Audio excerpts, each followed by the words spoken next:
Jake stood behind the supermarket counter, scanning items with the monotonous rhythm of someone accustomed to the task. The beep of the scanner echoed softly, blending with the hum of faint chatter and distant squeaks of shopping cart wheels. He had worked here long enough to recognize the subtle signs of those struggling: the tight grip on a wallet, the hesitant glances at price tags, the mental arithmetic as customers decided what they could leave behind. Today, his eyes caught something unusual. A young woman stood at the far end of his checkout lane, frozen in place. Selena, as the name embroidered on her worn jacket suggested, was visibly anxious. She clutched a basket containing only a pack of baby formula and a small bundle of diapers. Her lips moved faintly, as if rehearsing a decision in her head, while her eyes darted between the two items. Jake shifted his attention back to his current customer, forcing himself to focus. Yet, when Selena finally approached his register, the tension in her demeanor was palpable, tugging at something deep within him. Her gaze stayed fixed on the items in her basket, avoiding eye contact as she placed them on the conveyor belt with careful, deliberate movements. "Hi," Jake greeted, his tone soft, almost instinctively attempting to put her at ease. Selena mumbled a reply, her voice barely audible over the rustle of the bags at his station. As Jake scanned the baby formula first, Selena's voice came out, trembling. "Wait, hold on." She reached forward, gripping the edge of the conveyor belt as though it might steady her. Jake paused, the can of formula still in his hand. "Sorry, Selena hesitated, biting her lip. The flush on her cheeks deepened. I can't get both." Her voice cracked, and she gestured toward the diapers. "I'll just take this." Jake froze. A knot formed in his stomach, tightening with every second of her hesitation. Selena's words, spoken with the rawness of someone used to making these impossible choices, lingered in the air. He glanced at the price of the items, a total of just over $20. It wasn't a huge sum for most people, but the way she weighed each dollar spoke volumes about her situation. "You sure?" Jake asked, keeping his tone as neutral as possible. He didn't want to embarrass her further, though her pain was evident. "I can put this back for you if—" No, Selena interrupted quickly. Her voice was shaky, but her resolve was firm. Just the diapers." She reached into her coat pocket, pulling out a small bundle of crumpled bills. Jake noticed her fingers trembling as she began counting the money. That was it. Jake's heart clenched as he glanced at the diapers. They weren't even the largest pack, just enough to get through a few days. The thought of a child going without essentials clawed at him. Without thinking much more, he said, "You know what? Hold on." Selena looked up, startled. "No, it's okay, Jake shook his head. "No worries. I have some rewards points left over. Let me just." He moved swiftly, scanning the formula and setting it aside before Selena could protest further. His hands moved with purpose as he punched in his employee discount and reached for his wallet. The motion felt natural, automatic, as though he'd done this 1,000 times. Selena's face shifted, a mix of confusion and shame. You don't have to do that." "I know," Jake replied, keeping his tone casual, though his chest tightened with her quiet protest. "Consider it a customer appreciation moment." He offered a faint smile, hoping to diffuse the tension. Selena stared at him, her eyes glossy. She hesitated, visibly torn between accepting his kindness and walking away. "Thank you," she whispered finally, her voice thick with emotion. Jake bagged the items carefully, sliding them across the counter. As Selena took the bag, her hands trembled even more than before. She hesitated for a moment, her lips parting as if to say something more, but no words came. She nodded instead, her gratitude unspoken yet overwhelming. When she turned and walked away, Jake exhaled deeply. The pit in his stomach began to ease, though his mind lingered on the fleeting interaction. The supermarket resumed its usual rhythm around him, but the image of Selena's trembling hands stayed with him. Jake didn't know her story, but he didn't need to. That brief moment had spoken volumes, a window into a life weighed down by impossible choices. Returning to his post, Jake adjusted the belt and prepared for the next customer. He couldn't change the world or fix every problem, but in that small, quiet act he had done what he could. And sometimes, he reminded himself, that had to be enough. The moment Selena left, Jake felt a small warmth in his chest, but it was fleeting. That warmth was quickly extinguished by the cold stares of the customers in line. He glanced up, meeting their expressions, a mixture of annoyance, judgment, and outright disdain. The next customer, a middle-aged man in a suit, slammed his items onto the conveyor belt with exaggerated force. "Must be nice, huh?" the man muttered, his voice dripping with sarcasm. "Picking and choosing who gets freebies while the rest of us have to pay full price?" Jake stiffened. "Sir, The man cut him off, raising his voice loud enough for others to hear. No, don't bother explaining. You clearly have your favorites. Maybe I should come up short next time and see if you'll cover my groceries too." A woman in the line scoffed, her arms crossed as she watched Jake fumble with the scanner. "Unbelievable. I've been shopping here for years, and I've never seen anything like this. What kind of example is this setting? Rewarding people who can't even afford to be here?" Jake's ears burned, but he bit his tongue. Each passing second felt like an eternity as the line grew restless. Murmurs rippled through the crowd, each comment another sting against his pride. "Excuse me," barked another customer, her voice sharp. "Some of us have jobs to get to. If you're done playing hero, maybe you could actually do your job?" The humiliation was suffocating. Jake's hands trembled as he scanned the man's items, his movements mechanical, detached. He wanted to explain himself, to tell them they didn't understand, but his voice caught in his throat. He focused on the beeps of the scanner, hoping it would drown out their words. But the worst was yet to come. "Jake," a cold voice called from behind him. He didn't need to turn around to know who it was. Mr. Peterson, the store manager. The sharp click of dress shoes against the linoleum floor grew louder until Peterson stood beside him, arms crossed and an expression like carved stone. "Step aside," Peterson ordered curtly, his voice low but commanding. Jake obeyed without a word, his chest tightening as he moved away from the register. Peterson turned to the customers, plastering on a diplomatic smile. "I apologize for the inconvenience, folks. We'll have this line moving in no time." He waved over another cashier to take Jake's place, then turned back to him, his smile vanishing. "My office." "No." Jake followed Peterson through the aisles, each step feeling heavier than the last. The whispers from customers followed him, and he could feel their stares boring into his back. When they reached the small, windowless office, Peterson gestured for Jake to sit, though his tone made it clear this wasn't a request. "What were you thinking?" Peterson snapped, slamming the door shut. He didn't bother sitting, looming over Jake instead. "Do you have any idea how serious this is?" Jake swallowed hard. I couldn't let her choose between." Peterson cut him off, his face turning red. "It doesn't matter what her situation was. You don't get to decide who deserves charity on this store's dime. We have policies for a reason, Jake. Policies you blatantly ignored." Jake's fists clenched in his lap. "I paid for it myself," he said quietly, his voice trembling. "And that's supposed to make it better?" Peterson's laugh was humorless, sharp. "You think corporate cares whose pocket it came out of? You've compromised the integrity of this business. Now every customer in that line thinks they can haggle or guilt-trip their way to a discount. Do you have any idea how hard it is to rebuild trust after something like this?" Jake looked down, his face hot with shame. He opened his mouth to respond, but Peterson didn't give him the chance. "This isn't the first time you've bent the rules, either. You've been late. You've switched shifts without approval. I've given you more chances than you deserve, and this is the last straw." Jake's heart sank. He had known this might happen, but hearing it out loud still felt like a blow to the chest. "You're fired," Peterson said, his tone final. "Clean out your locker and hand in your badge. I don't want to see you back here." Jake stood slowly, his legs feeling like they might give out beneath him. He avoided Peterson's eyes as he left the office, making his way to the break room in a daze. His co-workers barely glanced at him as he emptied his locker, their silence louder than any words. The walk home was long and heavy. The winter air bit at his skin, but he barely felt it.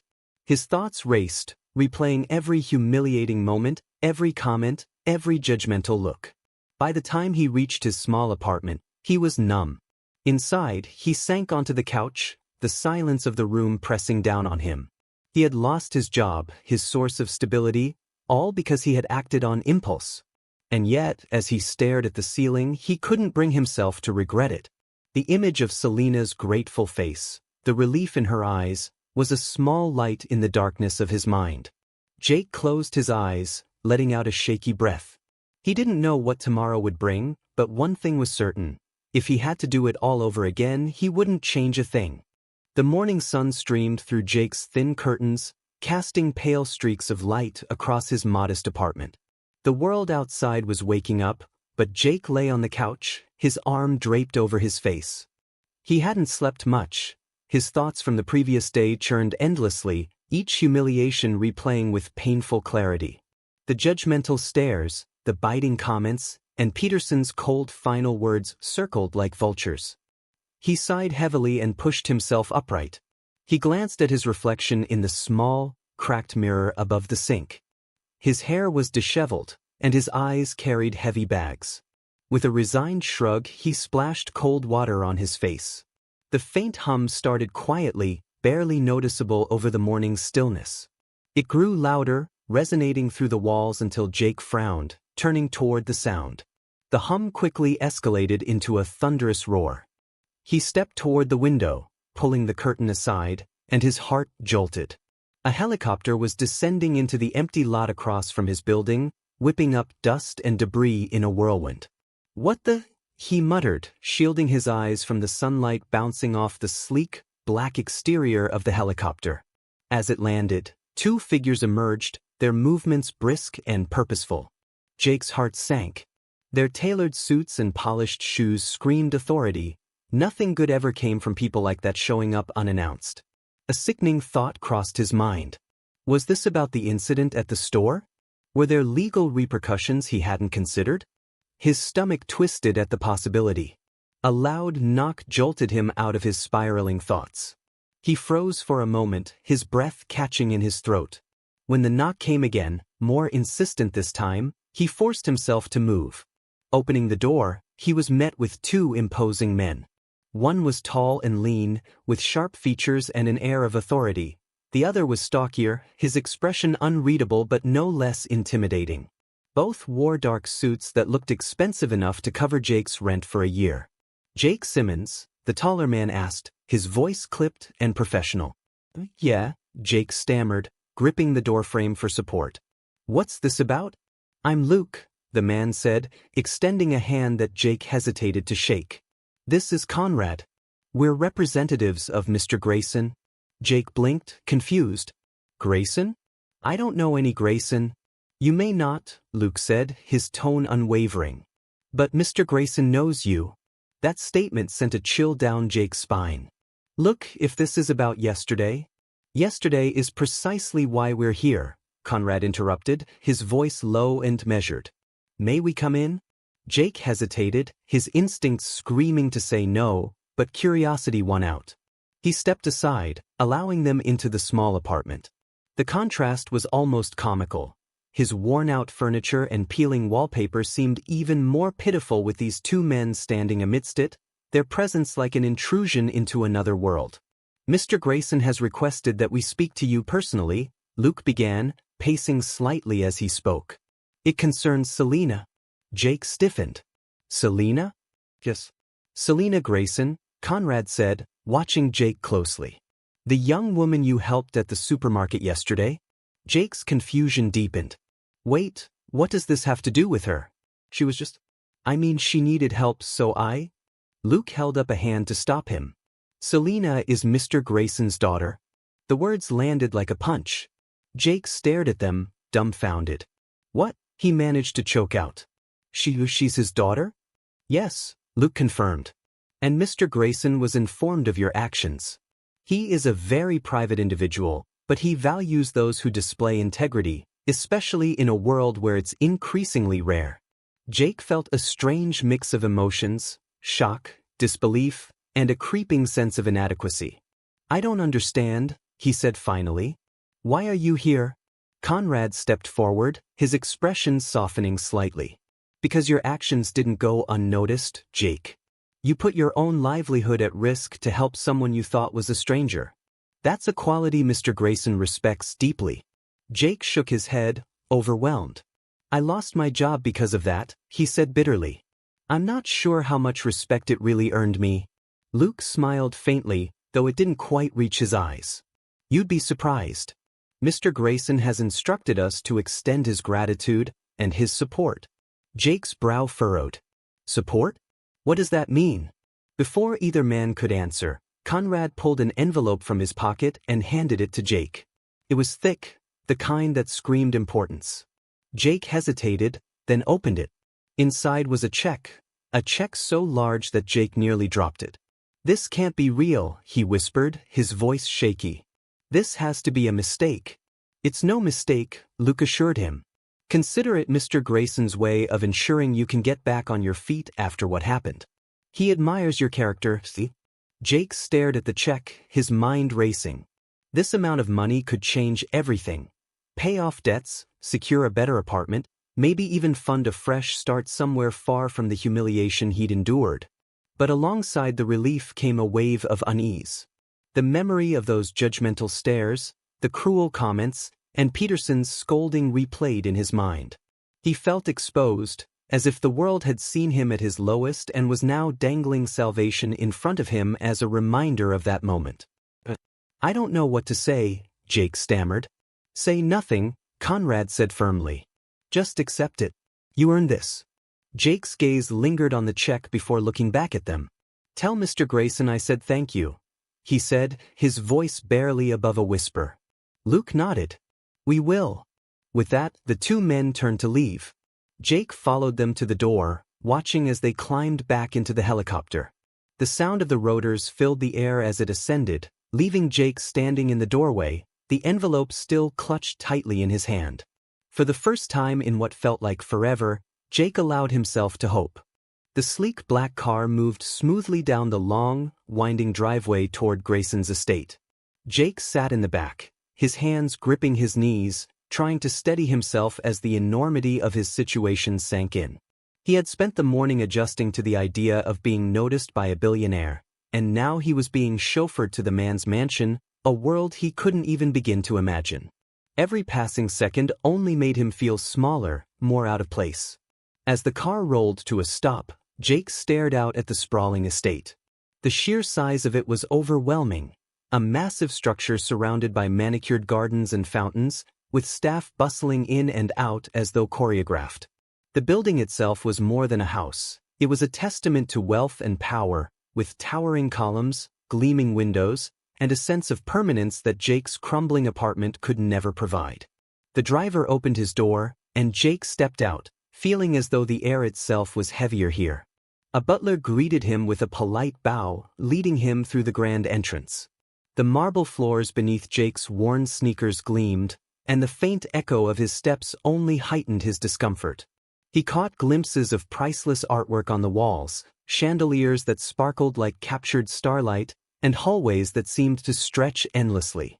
Mr. Grayson is waiting in the study, the butler announced, opening a pair of double doors.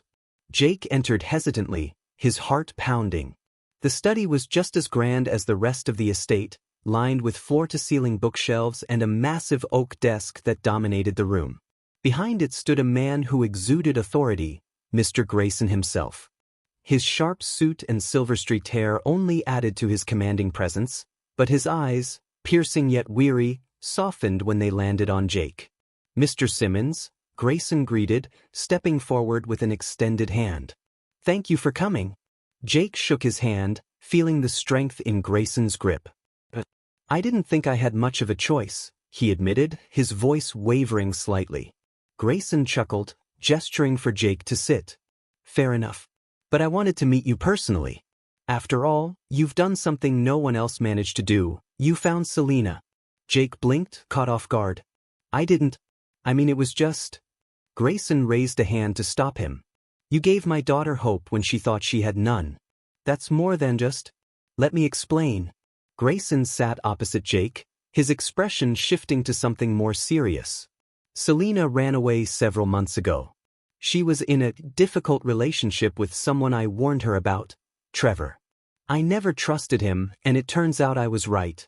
He left her when she needed him most, abandoning her with debts and a baby. Jake's chest tightened. He hadn't known much about Selena, but hearing this filled in the gaps in painful detail. She was too proud to come to me for help, Grayson continued, his voice tinged with bitterness. She thought I'd judge her, that I'd see her failure instead of her struggle. So instead of calling, she disappeared. I hired investigators, but she stayed hidden, until you. Jake felt a pang of unease. Me? Yes.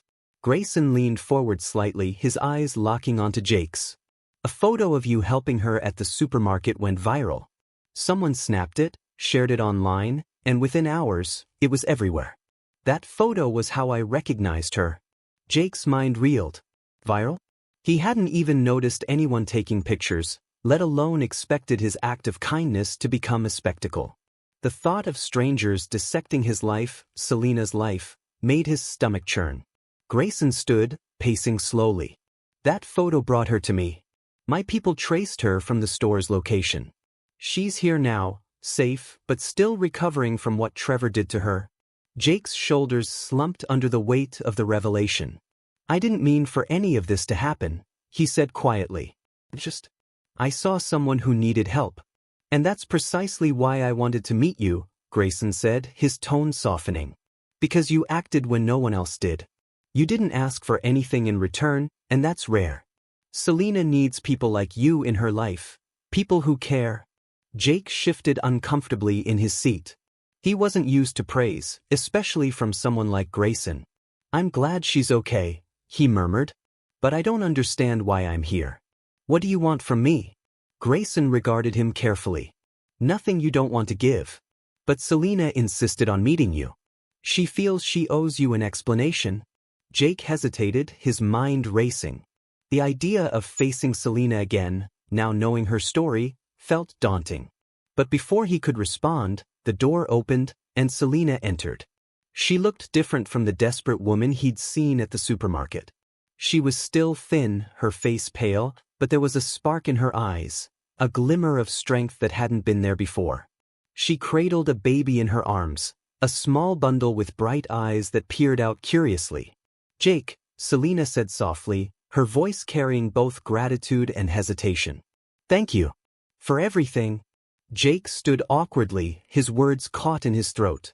He looked at the baby, then back at Selena. You don't need to thank me, he said finally. I didn't do anything special. You did, she insisted, her grip on the baby tightening slightly. You saw me when no one else did. That meant more than you'll ever know. The room fell quiet, the weight of their shared experiences hanging heavy in the air. Grayson stepped aside, giving them space, but Jake still felt out of place. He looked at Selena, at the baby, and then back at her father. I don't know what to say, he admitted, his voice barely above a whisper. Selena smiled faintly, her eyes glistening. You don't have to say anything. Just know that your kindness saved me when I didn't think I could be saved. Jake nodded, overwhelmed but resolute. Whatever humiliation he'd endured, whatever struggles lay ahead, he knew one thing for certain. He'd made the right choice that day. Jake sat across from Grayson in the opulent study, the sheer magnitude of his decisions sinking in. Agreeing to work for a global charity organization was nothing like stocking shelves or ringing up groceries. This was a world of high stakes and enormous responsibility, and Jake still wasn't entirely sure he belonged in it. But beneath his doubt, a small voice reminded him why he'd said yes. He wanted to make a difference. Grayson leaned back in his chair, his steely eyes studying Jake with quiet approval. I'll have my team begin onboarding you immediately.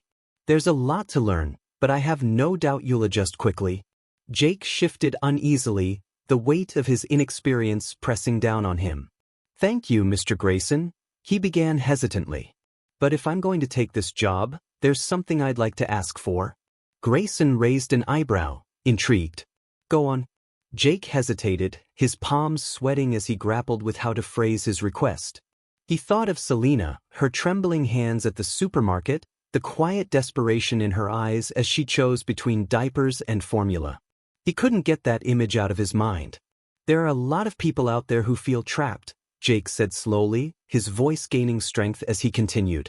Mothers like Selena, women who have nowhere to turn and no one to lean on. If I'm going to work for your organization, I want part of the funds to go toward creating a support center for young mothers. A place where they can get help, childcare, housing, financial guidance, whatever they need to get back on their feet. The room fell silent, the only sound the faint ticking of a nearby clock. Jake felt his face flush as Grayson's gaze sharpened, the older man's expression unreadable. Finally, Grayson broke the silence. You're asking for a lot, Jake, he said evenly. Do you understand the logistics of setting up something like this? The staffing, the funding, the infrastructure? Jake nodded, though his stomach churned. I know it's not simple, but I've seen what happens when people don't have support. And if we're in a position to help, then we should. Grayson's lips quirked upward in the faintest hint of a smile. You're not afraid to push boundaries, are you? Jake straightened in his chair, the tension in his shoulders easing slightly. I just want to do something that matters. Grayson nodded thoughtfully, his fingers steepled beneath his chin. I respect your conviction. Let's discuss the details in the coming days. For now, consider it a tentative yes. Relief washed over Jake, though it was quickly replaced by a renewed sense of responsibility. He had just committed to something far bigger than himself, and the weight of that commitment pressed heavily on his chest. From across the room, Selena watched quietly, the baby nestled against her shoulder. As Grayson rose to discuss logistics with his assistant, she approached Jake, her steps measured but purposeful. Jake, she said softly, her voice carrying a mix of gratitude and determination. He looked up, meeting her gaze, and was struck again by how much stronger she seemed now compared to the day they'd first met. I don't know how to thank you, Selena continued, her eyes glistening. You didn't just help me that day at the supermarket, you've given me a reason to believe things can get better. Jake shifted uncomfortably, amused to such direct praise. You don't have to thank me, he said. I just did what anyone would have done. Selena shook her head, a faint smile tugging at her lips. Not anyone. Most people would have looked the other way. But you didn't. And because of you, I've been able to reconnect with my father.